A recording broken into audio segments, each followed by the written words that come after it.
ठीक? तो अभी हमने स्मॉल स्केल इंडस्ट्रीज़ का रोल क्या था आफ्टर इंडिपेंडेंस 1955 में विलेज और स्मॉल स्केल इंडस्ट्रीज़ कमिटी बनती है, जिसको कार्वे कमेटी भी कहते हैं। Noted that the possibility of using small scale industries for promoting rural development. तो रूरल डेवलपमेंट को प्रमोट करने के लिए हमें स्मॉल स्केल इंडस्ट्रीज़ की सख्त ज़रूरत थी और ये बात गांधी जी भी हमेशा कहते रहते थे कि हमें कॉटेज इंडस्ट्रीज़ को प्रमोट करना चाहिए, क्योंकि रूरल डेवलपमेंट उन्हीं से होगा। इसीलिए डीपीएसपी में आर्टिकल 40 हमारे ऑर्गेनाइजेशन ऑफ सॉरी, हाँ, यही और इसी के आर्टिकल 40 इसी के लिए। तो small scale industry is defined with the reference to maximum investment allowed on the assets of a unit. तो स्मॉल स्केल इंडस्ट्रीज़ कैसे डिफाइन होती थी उस टाइम पे कि कितना इसमें हम इन्वेस्ट कर सकते हैं, कितना इन्वेस्टमेंट अलाउड है इस इंडस्ट्री में, उसके बेसिस पे हम इसको डिफाइन करते थे। अब लिमिट चेंज होती जाती है आगे चल के। आज के समय में स्मॉल स्केल जो एमएसएमई सेक्टर है, उसमें जो इन्वेस्टमेंट और टर्नओवर का जो लिमिट्स हैं वो क्या हैं? जो मीडियम सेक्टर जो माइक्रो इंडस्ट्रीज़ हैं, उसमें इन्वेस्टमेंट है 2.5 करोड़, स्मॉल में 25, मीडियम में 125 और टर्नओवर कितना है? मीडियम माइक्रो में 10 करोड़, स्मॉल में 100 करोड़ और मीडियम में 500 करोड़, ठीक है? तो ये था तरीका स्मॉल स्केल इंडस्ट्रीज़ को डिफाइन करने का।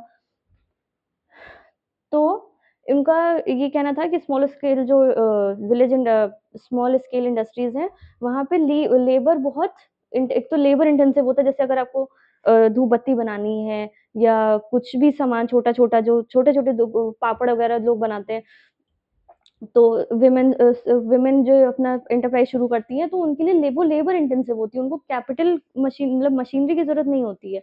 तो उससे क्या होता है, इन इंडस्ट्रीज़ को प्रमोट करने से हमारा एम्प्लॉयमेंट बढ़ता है। तो इस वजह से इसको एम्प्लॉयमेंट बढ़ाने की बहुत ज़रूरत थी।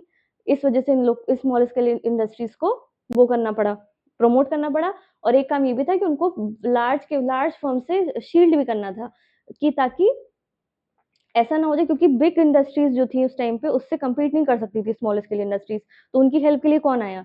Obviously government. तो the production of a number of products was reserved for small scale industry. तो कौन-कौन सी चीज़ें ऐसी हैं जो स्मॉल स्केल इंडस्ट्रीज़ बना सकती थी, तो वो चीज़ रिज़र्व कर दी गई थी उन्हीं के लिए। वो चीज़ बिग इंडस्ट्रीज़ नहीं बना सकते थे, ताकि ये लोग का एम्प्लॉयमेंट ना जाने पाए। The criteria of reservation being the ability of these units to manufacture that the goods.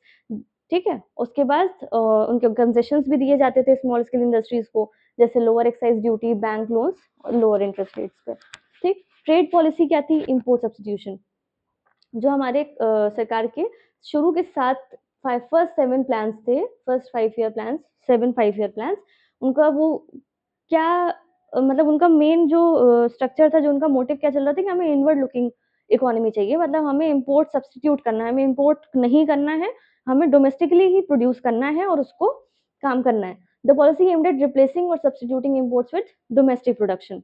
इससे क्या होगा, जो हमारी इंडस्ट्रीज़ धीरे-धीरे डेवलप हो रही थी इंडिया में, जैसे स्मॉल स्केल इंडस्ट्रीज़ डेवलप हो रही थी, बड़ी जो इंडस्ट्रीज़ थी वो डेवलप हो रही थी, तो उनको प्रोटेक्ट करने के लिए, उनको और धीरे-धीरे बढ़ने के लिए, उनका प्रोटेक्शन ज़रूरी करने के लिए बाहर के इम्पोर्ट्स को हमें कम करना था, ताकि लोग इन्हीं से जब सामान खरीदेंगे तो ये और तेज़ी से बढ़ेंगे। टैरिफ्स लगाए जाते थे जब इम्पोर्ट करते थे, ठीक है? क्या टैक्स ल वही टैरिफ्स तो टैक्स ही होते हैं। जब इम्पोर्टेड गुड्स पे हम टैरिफ्स लगाते हैं, वो चीज़ महँगी हो जाती है। तो उसके सामने हमारे जो डोमेस्टिकली प्रोड्यूस्ड गुड्स थे, वो सस्ते होते, तो लोग ज़ाहिर-सी बात है उन्हीं को खरीदेंगे। तो उससे हमारी डोमेस्टिक इंडस्ट्रीज़ प्रमोट होंगी।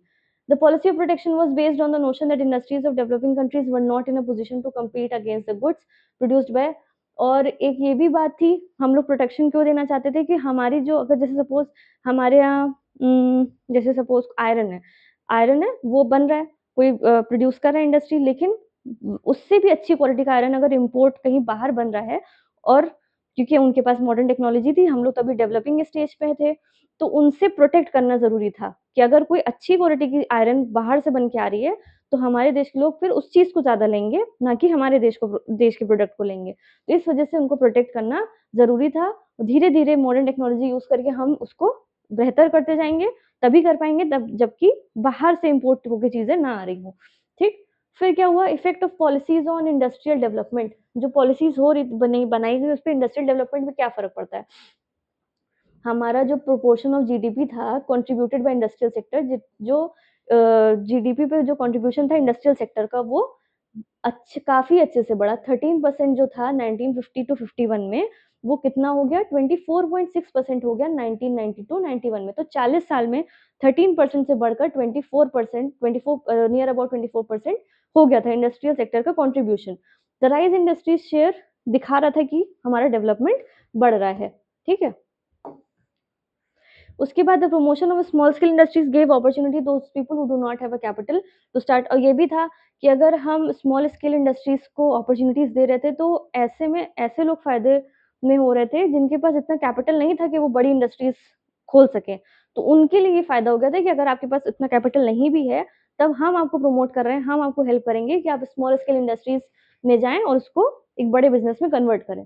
ठीक है, in spite of the contribution made by the public sector to the growth of Indian economy, some economists are critical to the performance of many public sector enterprises. It was proposed at the beginning of this chapter that initially public sector was required in a big way. It is now widely held that state enterprises continue to produce certain goods and services, although this was no longer required.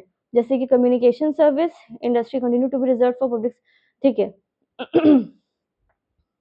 अच्छा, तो ये पता था हम लोग को कि शुरुआत से ही हम लोग को ये दिख रहा था कि अभी अगर हमें अपनी इकोनॉमी को खड़ा करना है, तो उसमें गवर्नमेंट का ज़्यादा रोल होना चाहिए। तो बल्कि भले ही जो हमारी इंडस्ट्रियल पॉलिसी 1956 में आई थी, वो जो प्रमोट उसने क्लासिफाई तो कर दिया था इंडस्ट्रीज़ को 3 पोर्शन में कि एक गवर्नमेंट की होनी चाहिए, एक गवर्नमेंट ओन्ड होनी चाहिए, एक होनी चाहिए जिसमें दोनों का काम हो और एक होनी चाहिए प्राइवेट ओन्ड। लेकिन जो प्योरली प्राइवेट ओनरशिप थी, उसमें भी गवर्नमेंट का रोल क्यों था? क्योंकि हमें ज़रूरत थी उस समय गवर्नमेंट की, क्योंकि बहुत सारे लोग गरीब थे, उनको पॉवर्टी से बाहर निकालना था, तो वो प्राइवेट सेक्टर जो प्रॉफिट माइंडेड से काम करती है, उससे बचाने के लिए गवर्नमेंट का रोल था। लेकिन लोग इस पॉलिसी के अगेंस्ट भी थे, क्योंकि उनका मानना था कि शुरू में चलो ठीक है, हमें ज़रूरत थी गवर्नमेंट की। हमें एक एक कंट्री को हैंड होल्डिंग की ज़रूरत होती है, जब वो एक एम्पावरिस्ट स्टेट से बाहर निकल रही होती है। लेकिन कुछ समय तक, उसके बाद धीरे-धीरे सरकार को अपना हाथ छोड़ते रहना चाहिए कि प्राइवेट प्लेयर्स आके अपना सेटअप कर सके बिज़नेस, क्योंकि प्राइवेट ओनरशिप से होता है हमारे यहाँ एफिशिएंसी आती है और चीज़ें और बेहतर तरीके से करी जाती हैं। लेकिन गवर्नमेंट ने ऐसा नहीं किया। फॉर एग्ज़ाम्पल जैसे कम्युनिकेशन सर्विस थी, टेलीकम्युनिकेशन सर्विस थी, उसपे गवर्नमेंट का मोनोपोली थी, उसमें प्राइवेट सेक्टर को नहीं इतना चांस दिया जा रहा था, जिसकी वजह से क्या होता था कि एक-एक टेलीफ़ोन का कनेक्शन लेने के लिए लोगों को कई-कई महीनों तक वेट करना पड़ता था। अगर गवर्नमेंट सब कुछ अपने पास रखेगी, तो वो हर चीज़ एफिशिएंटली हैंडल नहीं कर पाएगी। इसलिए कहा जाता है कि गवर्नमेंट को थोड़ा प्राइवेट सेक्टर को सेक्टर्स देने चाहिए, ताकि एफिशिएंसी बढ़े। ठीक? तो उसके बाद ये सब चीज़ें हो रही थी। उसके बाद many public firms incurred huge losses. हाँ, एक तो ओनरशिप वो जाने नहीं दे रहे थे पब्लिक सेक्टर यानी कि सरकार। दूसरा, अगर कहीं लॉस भी हो रहा था किसी कंपनी को, तो वो तब भी उस कंपनी को बंद नहीं कर रहे थे, वो चलती ही जा रही थी। सिक कंपनीज़ हो गई थी जो पब्लिक सेक्टर की ओन्ड थी। लेकिन ऐसा नहीं है कि प्राइवेट सेक्टर में अगर कोई कंपनी थी जो प्राइवेट सेक्टर के पास टोटली ओनरशिप प्राइवेट सेक्टर की थी, तो वो सिंक नहीं हो रही थी या वो लॉस इनकर नहीं कर रही थी। कर रही थी वो भी, लेकिन फ़र्क इतना था कि अगर गवर्नमेंट कोई कंपनी लॉस इनकर कर रही है, तो उसको बंद नहीं करते थे। प्राइवेट सेक्टर वाली तुरंत बंद कर दी जाती थी, तो उससे पैसे बच जाते थे। ठीक है? This does not mean that private firms are always profitable. ठीक? Indeed, quite a few of the public sector firms were originally private firms which are on the verge of closure due to losses. They were then nationalized to protect the jobs of the workers. तो या तो बंद कर दी जाती थी या उसको nationalize करा दिया जाता था। ठीक? तो however, a loss-making private firm will not waste resources by being kept running despite the losses. तो ये फर्क था। Then the need to obtain license to start an industry was misused. ये भी था कि बहुत से लोग जब लाइसेंस लेना होता था सरकार से, तो वो भी चीज़ मिसयूज़ होती थी। कुछ बड़े फर्म्स लाइसेंस इसलिए नहीं लेते थे कि हमें कुछ बड़ा बिज़नेस सेटअप करना है। वो इसलिए लेते थे ताकि हम ले लें तो बाकी लोग ना ले पाएँ। तो इससे भी प्रॉब्लम्स हो रही थी। ठीक है? उसी को कहते हैं permit license raj. The protection due to restrictions on imports, the Indian consumers had to purchase whatever the Indian producers produced. तो एक तरफ ये कहा जाता है कि हाँ, हम लोग इम्पोर्ट सब्स्टिट्यूट करना चाहते थे ताकि हमारी डोमेस्टिक जो इंडस्ट्रीज़ हैं वो बढ़ें बहुत ज़्यादा। लेकिन उससे फ़र्क क्या था कि जो प्रोड्यूसर्स थे, उनको ये प्रॉब्लम हो रही थी कि जब उनके पास चॉइस ही नहीं है, जब आपके पास एक ही डोमेस्टिक प्रोडक्ट मिल रहा है, तो आप आप मजबूर हो जाएँगे, चाहे अच्छा हो चाहे खराब हो, आपको वो प्रोडक्ट खरीदना पड़ेगा। तो लोग उससे भी डिस्करेज हो रहे थे कि इम्पोर्ट सब्स्टिट्यूशन कुछ हद तक सही था, लेकिन हर समय उसका रहना ज़रूरी नहीं है। तो the Indian consumers had to purchase whatever the Indian producers produced. The producers were aware that they had a captive market, so they had no incentive to improve the quality. तो दोनों तरफ से नुकसान था। एक तो लोगों के पास चॉइस नहीं थी अच्छे प्रोडक्ट्स खरीदने की, क्योंकि मार्केट में जो अवेलेबल है वही खरीदना है। आप बाहर से कुछ मँगा नहीं रहे हो। दूसरा, जिस चीज़ की मोनोपोली किसी के पास होती है, जैसे अगर कोई कंपनी को पता है कि मेरे मोबाइल फ़ोन्स हम जो है बेच रहे हैं मार्केट में और मेरे ही बिक रहे हैं, दूसरा कोई कॉम्पिटिशन नहीं है, ना डोमेस्टिकली ना वो इंटरनेशनली, तो वो लोग भी अपने आप को सुधार करने का काम नहीं करते। उनको पता है कि जब हमें कम मेहनत में ज़्यादा लोग ले रहे हैं मोबाइल फ़ोन, वो इसलिए नहीं ले रहे हैं कि वो अच्छा है, वो इसलिए ले रहे हैं क्योंकि उनके पास चॉइस नहीं है। तो उनके पास भी इंसेंटिव्स नहीं होते थे कि हम कुछ और इसमें अच्छा करें, कुछ और मॉडिफ़ाई करें। तो ये दोनों तरफ से double sided sword थी. So a few economists also point out that the public sector is not meant for earning profits but to promote the welfare of the nation. The public sector firms on this view should be evaluated on the basis of the extent to which they contribute to the welfare of the people and not on the profits they earn. तो अब हम लोग ने जितनी ये सारी बात करी, हम लोग इसी की बात कर रहे थे कि लॉसेस हो रहे थे और लोगों को चॉइस नहीं मिल रही थी। लेकिन क्रिटिक्स जो होते हैं वो कहते हैं कि हमें पब्लिक सेक्टर की जो इंडस्ट्रीज़ होती है उनको इस बेसिस पे इवैल्यूएट नहीं करना चाहिए कि वो प्रॉफिट नहीं कमा रही थी, वो लॉस में जा रही थी। हमें इसलिए उनको इस बेसिस पे इवैल्यूएट करना चाहिए कि वो कितना वेलफेयर कर पा रही थी। अगर कोई कंपनी भले ही लॉस में है, गवर्नमेंट कंपनी लॉस में है, लेकिन वो कम पैसे में ऐसा प्रोडक्ट बना रही है जो बहुत सारे लोगों तक पहुँच पा रहा है, जो कोई गरीब भी है वो भी वो चीज़ खरीद पा रहा है, तो उस बेसिस पे वो गवर्नमेंट कंपनी अच्छी मानी जाएगी। ठीक है? This along with other problems let the government introduce. तो ये सारी प्रॉब्लम्स को देखते हुए नई पॉलिसी आती है, नई इकोनॉमिक पॉलिसी आती है जो 1991 में आती है।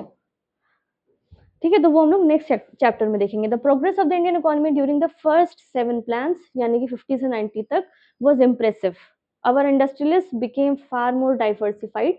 हमारे इंडस्ट्रियलिस्ट जो खाली कॉटन मिल्स और आयरन और स्टील तक ही सीमित थे, उनका डाइवर्सिफिकेशन हो गया, अलग-अलग सेक्टर्स में वो जाने लगे and India became self sufficient in food production thanks to the green revolution. Land reforms से क्या फायदा हुआ? हम जमींदारी से बच गए। In industrial sector, many economists became dissatisfied with the performance of many public sector enterprises. अब कोई पब्लिक सेक्टर और प्राइवेट सेक्टर में ये कंपटीशन होता था। अगर देख रहे हैं कि पब्लिक सेक्टर कोई एंटरप्राइज है जो लॉस में है फिर भी वो चल रही है, अगर वो बंद हो जाती है तो प्राइवेट सेक्टर को मौका मिलता है। तो इस वजह से प्राइवेट जो इंडस्ट्रियल सेक्टर्स में बहुत से इकोनॉमिस्ट इस चीज से डिससेटिस्फाइड थे। एक्सेसिव गवर्नमेंट रेगुलेशन जो परमिट लाइसेंस राज वाला सिस्टम था prevented growth of entrepreneurship. In the name of self-reliance, Indian producers were protected against foreign competition, and this did not give them the incentive to improve the quality of goods that they produced. Indian policies were inward-oriented that failed to develop a strong export sector. तो दो नुकसान हुए। एक तो हम improve नहीं कर पाए। जब हम इम्प्रूव तभी करते हैं जब हमसे बेहतर कोई चीज़ दिखती है हमको। तो जब आपने इम्पोर्ट बंद कर रखा है कोई चीज़ का, सपोज़ कोई प्रोडक्ट का इम्पोर्ट बंद कर रखा है, तो लोगों को कैसे पता चलेगा कि हाँ, मार्केट में इससे भी हमसे जो हम प्रोड्यूस कर रहे हैं उससे अच्छी चीज़ है मार्केट में अवेलेबल। तो हमें और मेहनत करनी पड़ेगी, हमें और उसको मॉडिफ़ाई करना पड़ेगा।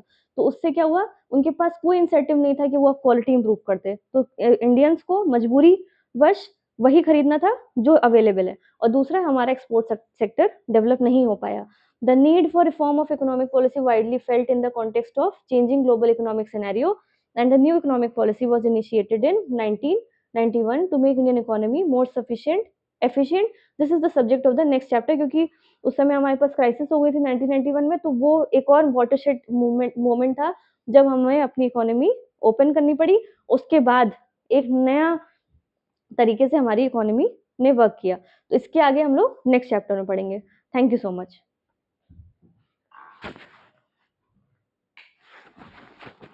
कितने मिनट की है?